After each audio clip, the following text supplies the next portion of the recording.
तो चलिए बच्चों, आज हम बात करेंगे टाइप्स ऑफ केमिकल रिएक्शन, जो कि 10th क्लास का लेक्चर नंबर 3 है।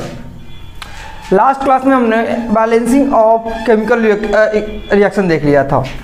अब जो भी टाइप्स ऑफ केमिकल रिएक्शन पढ़ेंगे उस सबको साथ में बैलेंस करना भी साथ में बैलेंस करते भी चलेंगे। उससे हमारा क्या होगा कि बैलेंसिंग जो हम पढ़े थे उसका प्रैक्टिस भी हो जाएगा और वो और अच्छे से आ जाएगा। चलिए स्टार्ट करते हैं। टाइप्स ऑफ केमिकल रिएक्शन कितने टाइप्स के होते हैं, कौन कौन से होते हैं? तो हम लोग पढ़ेंगे पहला exothermic and endothermic. Endothermic chemical reaction. दूसरा बात करेंगे हम लोग कॉम्बिनेशन रिएक्शन।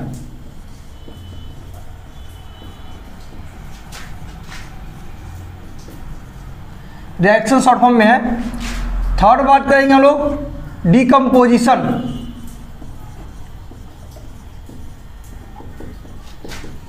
रिएक्शन। फोर्थ बात करेंगे डिस्प्लेसमेंट।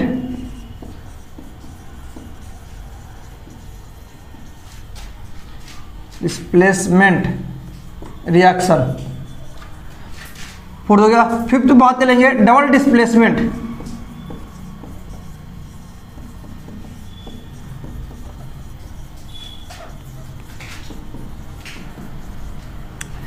सिक्स्थ बात कर लेंगे हम लोग प्रिसिपिटेशन।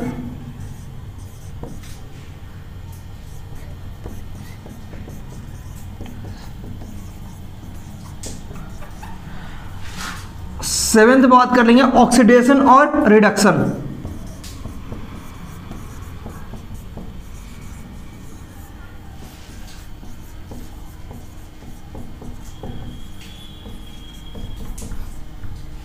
इतनी बात कर लेंगे हम लोग। एनसीईआरटी बुक में जो दिया हुआ है आपका कॉम्बिनेशन दिया हुआ है, डिकम्पोजिशन दिया हुआ है, डिस्प्लेसमेंट, डबल डिस्प्लेसमेंट और ऑक्सीडेशन रिडक्शन के दिया हुआ है। एक्सोथर्मिक एंडोथर्मिक भी बता दिया आपको। यहां पे एक दो चीज एक्स्ट्रा है जैसे प्रिसिपिटेशन, इसके बारे में भी हम लोग देख लेंगे। तो चलिए हम लोग स्टार्ट करेंगे। पहला स्टार्ट करेंगे एक्सोथर्मिक और एंडोथर्मिक केमिकल रिएक्शन से। हमको इतना पढ़ना है। आगे जो आपको इंपॉर्टेंट है, ये सबसे ज्यादा इंपॉर्टेंट है, ऑक्सीडेशन और रिडक्शन रिएक्शन। इसको बहुत अच्छे से पढ़िएगा। सब तो जानना इंपॉर्टेंट ही है, लेकिन इसका क्या होगा, इसका हमेशा आगे यूज आएगा। 11th-12th में इसका बहुत ज़्यादा यूज आएगा।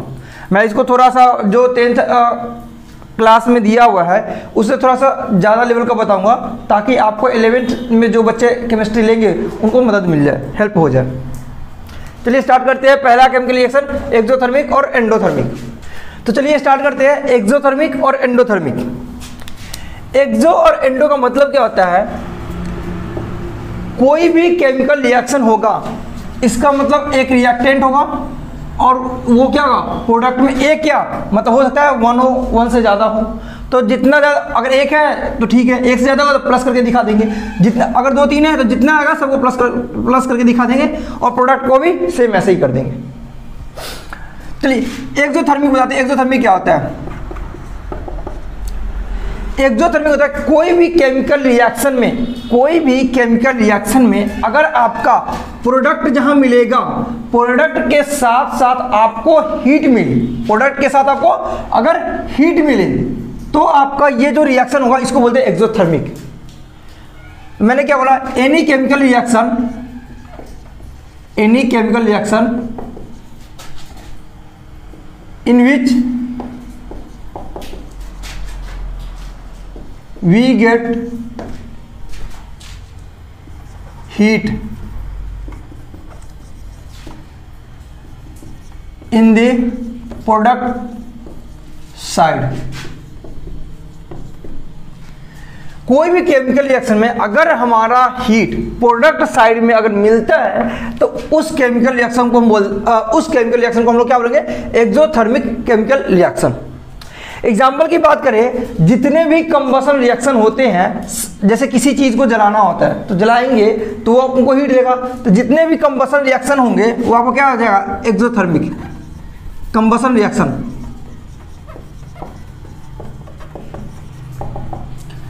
कंबशन रिएक्शन जैसे बात करें मीथेन को, अगर हम बर्न किए, अच्छा जब भी कोई किसी चीज को हम जलाते हैं तो उसको जलाने के लिए ऑक्सीजन कंपलसरी होता है, मतलब ऑक्सीजन के बिना आप किसी चीज को नहीं जला सकते। तो जब हम मीथेन को ऑक्सीजन के साथ रिएक्शन कराते हैं तो आपका बनेगा कार्बन का ऑक्साइड और एक बनेगा आपका हाइड्रोजन का ऑक्साइड, और साथ में आपको हीट मिलता है बहुत सारा। तो ये जो आपको दिख रहा है, मीथेन को जब ऑक्सीजन के साथ रिएक्शन किया है तो ये जो प्रोडक्ट मिला, प्रोडक्ट के साथ वो क्या मिला, हीट भी मिला। तो ये जो हीट मिला इसी को बोलते हैं एक्सोथर्मिक केमिकल रिएक्शन। और बात करें, मैंने एक पहले भी लिया था, मैग्नीशियम रिबन को जब हम जलाए थे ऑक्सीजन की प्रेजेंस में, ऑक्सीजन प्रेजेंस में ही जलेगा तो मैग्नीशियम ऑक्साइड बनता है। इसका कलर क्या होता है, व्हाइट होता है, और ये जलता कैसे, डेजलिंग व्हाइट फ्लेम की तरह जलता है। डेजलिंग व्हाइट फ्लेम मैग्नीशियम को जब जलाइएगा तो ये व्हाइट कलर का ऐसे मिलता है। तो इसमें भी जब इसको जलाते हैं इसमें आपको क्या मिलता है, हीट मिलता है। ये भी आपका एक्सोथर्मिक केमिकल रिएक्शन है। इसमें क्या है, प्रोडक्ट साइड में हमको क्या मिला है, हीट मिल रहा है। चलिए अब बात करते हैं एंडोथर्मिक की। एंडोथर्मिक, उसमें क्या रहता है, हमको एक्सोथर्मिक में हीट आपका प्रोडक्ट में मिल रहा था। एंडोथर्मिक में क्या होगा, किसी भी रिएक्शन को होने के लिए हमको हीट देना पड़ता है। तो हम बोल सकते हैं कि रिएक्टेंट साइड में हमको हीट देना पड़ेगा। कोई प्रोसेस होने के लिए उस रिएक्शन को अगर हम हीट देंगे तब वो आपका आगे रिएक्शन के आगे तरफ मूव करेगा, वरना नहीं करेगा। उस टाइप को केमिकल रिएक्शन को हम क्या बोलेंगे, एंडोथर्मिक केमिकल रिएक्शन। तो मैंने क्या बोला, in a chemical reaction if heat is required to take the flowing reaction, उस रिएक्शन को होने के लिए हमें हीट की रिक्वायरमेंट है तभी वो रिएक्शन होगा, इसके अलावा नहीं तो नहीं होगा। इसकी एग्जाम्पल की बात करें, अगर हम मैग्नीशियम ऑक्साइड को अगर हम हीट करें तो आपका मैग्नीशियम अलग बन जाएगा और ऑक्सीजन अलग। इसको अगर मैग्नीशियम ऑक्साइड को अगर हम हीट देंगे तब आपका मैग्नीशियम अलग, ऑक्सीजन अलग, इसके अलावा नहीं बन सकता है। बिना अगर चाहते हैं मैग्नीशियम और ऑक्सीजन को अलग करना तो आपको हीट देना पड़ेगा। एक मजेदार एग्जाम्पल ले, घर में आप लोग जैसे रोटी बनाते हैं, क्या करते हैं, आटा गूंथते हैं, रोटी बेलते हैं, तवा पर रख देते हैं। क्या उसको ऐसे रख देंगे बन जाएगा, नहीं बनेगा। तो उसको होने के लिए, रोटी बनाने के लिए हमें क्या, हीट की जरूरत पड़ती है। तो वो भी आपका एक क्या है, एंडोथर्मिक रिएक्शन है। चलिए एग्जाम्पल करते हैं चाय की। आप क्या करते हैं, दूध लिए, चीनी लिए, चाय पत्ती लिए, रख दिए, उसको ऐसे रख देंगे वो बन जाएगा, नहीं बनेगा। उसको क्या, हमें गैस चूल्हा पे चढ़ाना पड़ता है। तो जब आप नीचे से हीट दीजिएगा फिर वो जलना स्टार्ट होगा, फिर वो चाय बनेगा आपका। जैसे एक और एग्जांपल बात करें, कैल्शियम कार्बोनेट। कैल्शियम कार्बोनेट को आप लोग हीट कीजिएगा तो कैल्शियम ऑक्साइड बनेगा और आपका कार्बन डाइऑक्साइड बनेगा। इसको हीट देने के बाद ये बनेगा। अच्छा ये क्या है पता है, इसका नाम है आपका मार्बल। इसी को बोलते हैं हम लोग लाइमस्टोन, इसी को बोलते हैं हम लोग चौक। एक तो आप जानते हैं कैल्शियम कार्बोनेट दिख ही रहा है, तो इसका अलग अलग नाम है, सबका एक ही है। चौक बोलिए, लाइमस्टोन बोलिए, मार्बल बोलिए, सब एक ही है, CaCO3। कैल्शियम कार्बोनेट को ही मार्बल बोलेंगे, लाइमस्टोन या चौक बोल देंगे। तो आप एंडोथर्मिक देख लिए। एंडोथर्मिक क्या, रिएक्टेंट साइड में आपको हीट मिलेगा या उस प्रोसेस को होने के लिए हमको हीट देना पड़ेगा। एक्सोथर्मिक हमें हीट मिलेगा, एक केस में हीट देना पड़ रहा है, दूसरा केस में हीट हमको मिल रहा है। जिस केस में हीट मिलेगा एक्सोथर्मिक। रेस्पिरेशन, ब्रीथिंग, जैसे आप सांस लेते हैं और सांस छोड़ते हैं, तो सांस लेते ठंडी हवा, जब छोड़ते हैं तो गर्म होता है, तो बाद में हमको क्या मिला, हीट मिला। हीट मिला तो क्या, एक्सो की एंडो, हीट मिला है तो मतलब एक्सो, हीट देना पड़ रहा है तो एंडो। चलिए नेक्स्ट बात कर लेते हम लोग कॉम्बिनेशन रिएक्शन। कॉम्बिनेशन रिएक्शन नाम से नहीं पता, कॉम्बिनेशन मतलब कंबाइन होगा। यहाँ पे क्या होगा, कंबाइन होगा। तो कंबाइन कैसे होगा, मान लीजिए कोई रिएक्टेंट, मान लो रिएक्टेंट होगा, प्रोडक्ट होगा, तो रिएक्टेंट क्या होगा आपका, मान लीजिए ए प्लस बी, दोनों कंबाइन होके सी दे रहे हैं। मतलब अब जो आपका रिएक्टेंट है, हो सकता है दो या दो से ज्यादा मिलके आपको एक प्रोडक्ट देगा। तो कॉम्बिनेशन रिएक्शन का डेफिनेशन क्या हो सकता है, दोज केमिकल रिएक्शन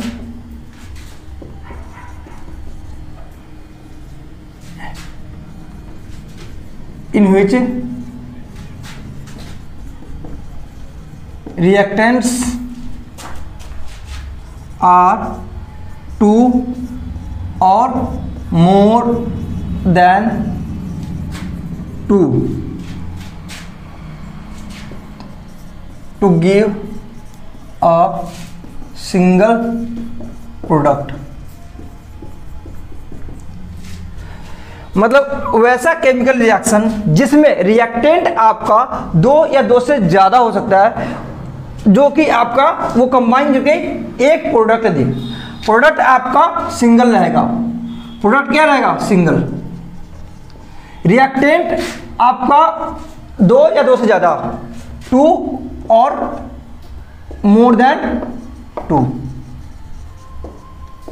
रिएक्टेंट 2 या मोर देन 2, लेकिन प्रोडक्ट आपका एक ही रहेगा।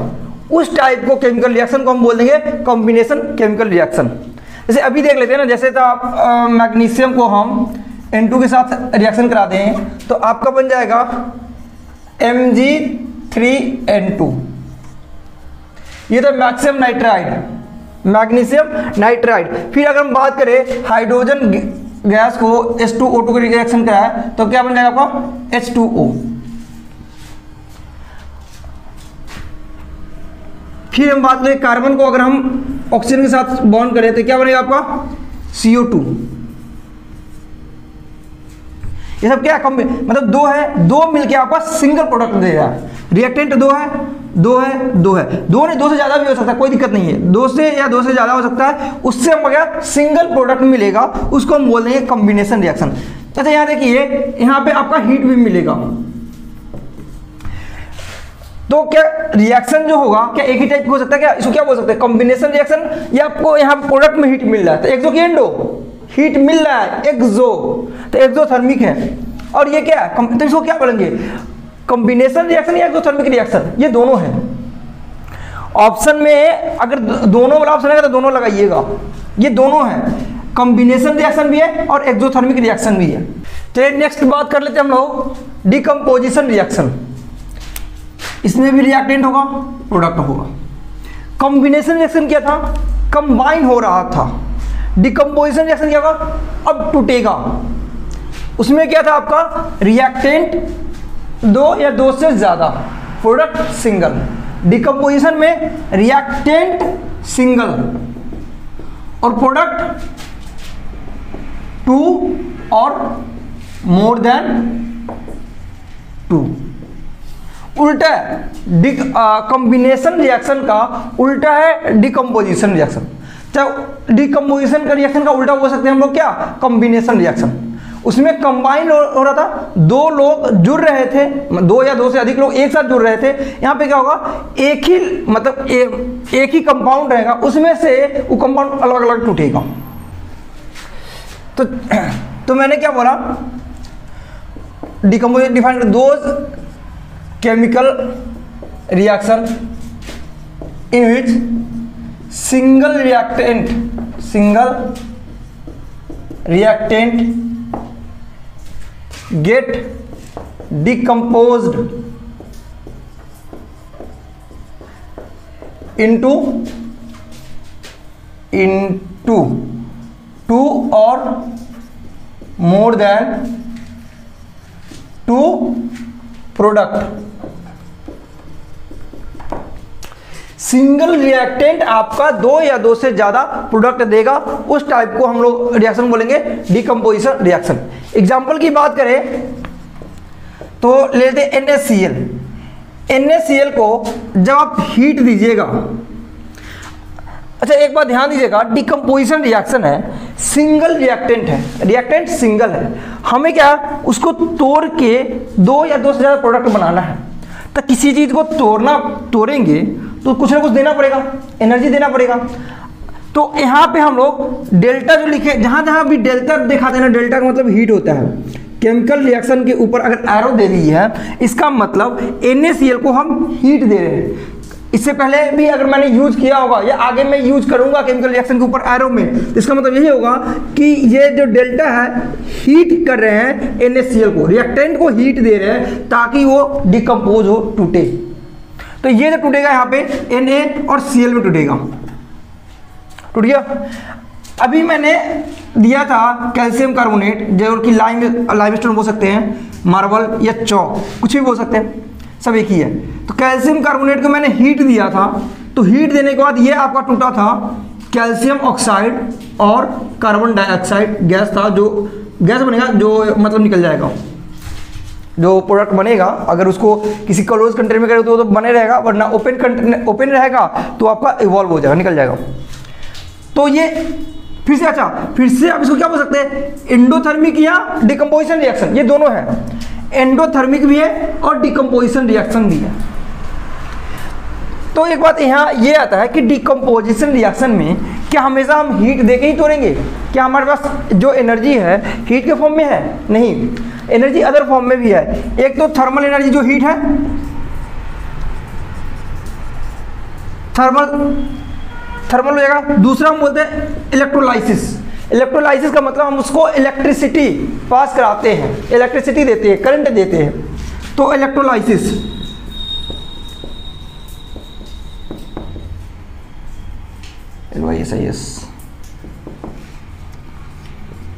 थर्ड आ जाएगा आपका फोटोकेमिकल। फोटोकेमिकल मतलब लाइट को एज ए एनर्जी हम यूज करेंगे, फोटोकेमिकल।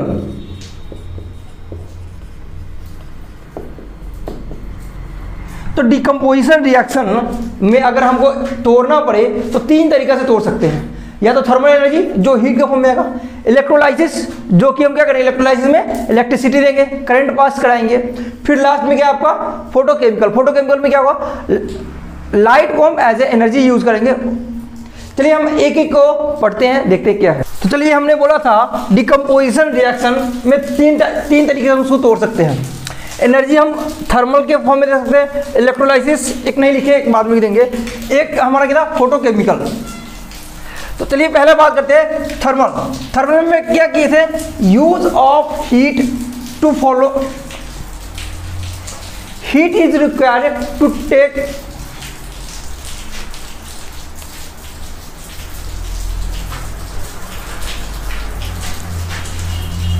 तो चलिए हम लोग डिकम्पोजिशन रिएक्शन देखे थे, वो तीन टाइप से हो सकता है, thermal decomposition, electrolysis decomposition reaction, और तीसरा क्या है, फोटोकेमिकल डिकम्पोजिशन रिएक्शन। चलिए पहले बात करते हैं थर्मल डिकम्पोजिशन रिएक्शन। थर्मल मतलब हीट, वैसा रिएक्शन जिसको होने के लिए हमको हीट की रिक्वायरमेंट होगा, उस हीट को हम यूज करेंगे टू डिकम्पोज द रिएक्शन, उसको बोलते हैं thermal decomposition reaction. Those reaction in which heat is used to decompose the reactant। Decompose मतलब तोड़ना, रिएक्टेंट मतलब रिएक्टेंट को हम लोग तोड़ने के लिए हीट को यूज करेंगे, उस टाइप को हम लोग रिएक्शन क्या बोलेंगे, थर्मल डिकम्पोजिशन रिएक्शन। एग्जांपल की बात करें, आयरन सल्फेट FeSO4 को अगर हम हीट दें, इसको अगर हम हीट दें तो ये बनता है आपका Fe2O3 plus SO2 plus SO3। बाहर में मस्त बारिश चल रहा है। चलिए FeSO4 को जब मैंने हीट दिया तो ये बना आपका Fe2O3 plus SO2 plus SO3। ये देखिए एक डिकम्पोजिशन, मतलब एक सब्सटेंस है जो 3 प्रोडक्ट में आया तो डिकम्पोज हुआ, और हम इसको हीट दे रहे हैं तो क्या बोल सकते हैं, एंडोथर्मिक रिएक्शन भी है। एंडोथर्मिक और डिकम्पोजिशन में कौन सा है, थर्मल डिकम्पोजिशन रिएक्शन है। चलिए आगे बात करते हैं इलेक्ट्रोलाइसिस डिकम्पोजिशन रिएक्शन। क्या सभी रिएक्शन को होने के लिए हीट सफिशिएंट है? नहीं, कुछ ऐसा भी रिएक्शन है जिसको हम हीट देंगे तो हीट के थ्रू वो नहीं होगा। इसमें क्या होगा, those chemical reaction in which electricity is required, electricity is use to decompose the reaction. इधर दिख रहा है, शायद दिख रहा है, लाइटिंग आ रहा है यहाँ पर, डिकम्पोज द रिएक्टेंट। अच्छा, ऐसा कौन सा होगा हमको जिसमें इलेक्ट्रिसिटी के, जैसे वाटर की बात करें, वाटर अगर आप मान लीजिए इसको हीट दी, चलिए हम इसको डिकम्पोज करते हीट कर देते हैं, तो वाटर को आप अगर हीट दीजिए वो क्या होगा, लिक्विड फॉर्म से वो वेपर फॉर्म में बनेगा, लेकिन वो रहेगा वाटर ही, H2O के फॉर्म में ही रहेगा। बस वो क्या, वो अपना स्टेट चेंज करेगा, वो अपना लिक्विड से गैस के फॉर्म में चल जाएगा, ना कि H और वो अलग अलग टूटेगा। तो हम इसको क्या करेंगे, इसमें हम इलेक्ट्रिसिटी पास कराएंगे, ऊपर में इलेक्ट्रिसिटी लिखा हुआ है, इलेक्ट्रिसिटी पास कराएंगे तो ये आपका बनेगा hydrogen gas plus O2 gas. अच्छा, मैंने किसी भी रिएक्शन को बैलेंस तो किया ही नहीं, तो बैलेंसिंग मैंने आपको पढ़ा दिया है, बैलेंस खुद कर लीजिएगा। अभी से मैं वो भूल गया था, अभी से मैं बैलेंस करना स्टार्ट करता हूँ। 2 हाइड्रोजन, ठीक है, 2 ऑक्सीजन 1 ऑक्सीजन, यहाँ पे हमको 2 ऑक्सीजन लाना है तो 2 कर दिए, लेकिन हाइड्रोजन कितना हो गया 4, तो इसके आगे हमको क्या लगाना पड़ेगा 2। तो ये रिएक्शन बैलेंस। इलेक्ट्रोलाइसिस डिकम्पोजन मतलब वाटर को हमको इलेक्ट्रिसिटी पास कराएंगे तब आपका H2O2 में ये कन्वर्ट होगा। इसमें बैलेंस है क्या, 1 आयरन 2 आयरन। ऑक्सीजन कितना है, बैलेंस करते हैं। अगर मैं यहाँ पे टोटल ऑक्सीजन कितना है 3 3 6 2 8, यहाँ पे 2 मैं लगा दूँ तो 2 आयरन Fe, 2 सल्फर, 1 सल्फर यहाँ, 1 सल्फर यहाँ, 2 ऑक्सीजन 4 2 8, 3 + 2 5 + 3 8। ये रिएक्शन आपका बैलेंस हो गया। आप खुद से बैलेंस कीजिएगा, हम बैलेंस करते, मैंने 2 जो किया उसमें नहीं बताया, वो आप खुद से कर लीजिएगा। अब आगे जितना भी करेंगे उसको बैलेंस कर देंगे। चलिए लास्ट बच गया, लास्ट उसको भी देख लेते हैं। चलिए बात कर लेते हैं फोटोकेमिकल और फोटोलिसिस डिकम्पोजिशन रिएक्शन के बारे में। इसमें मैंने क्या बोला था, इसमें लाइट को हम यूज करेंगे to decompose the reactant. Short form लिखते हैं, light energy is use to decompose the reactant. अब पूरा लैंग्वेज लिख दीजिएगा, those chemical reaction in which light energy is use to decompose the reactant are known as photochemical और photolysis decomposition reaction. इसके example की बात करें, AgCl, Ag क्या होता है, silver, cell chloride. Silver chloride को जब आप सनलाइट में रखेंगे तो आपका ये सिल्वर अलग बनता है और क्लोरीन गैस बन जाता है Cl2। Same silver bromide AgBr, same ऐसे ही आप इसको सनलाइट दीजिए, ये Ag + Br2। ये था आपका टाइप्स ऑफ डिकम्पोजिशन रिएक्शन। इस लेक्चर में इतना ही बात करते हैं, बाकी के जो टाइप्स ऑफ केमिकल रिएक्शन बच गए हैं उसको हम लोग बात करेंगे नेक्स्ट लेक्चर में।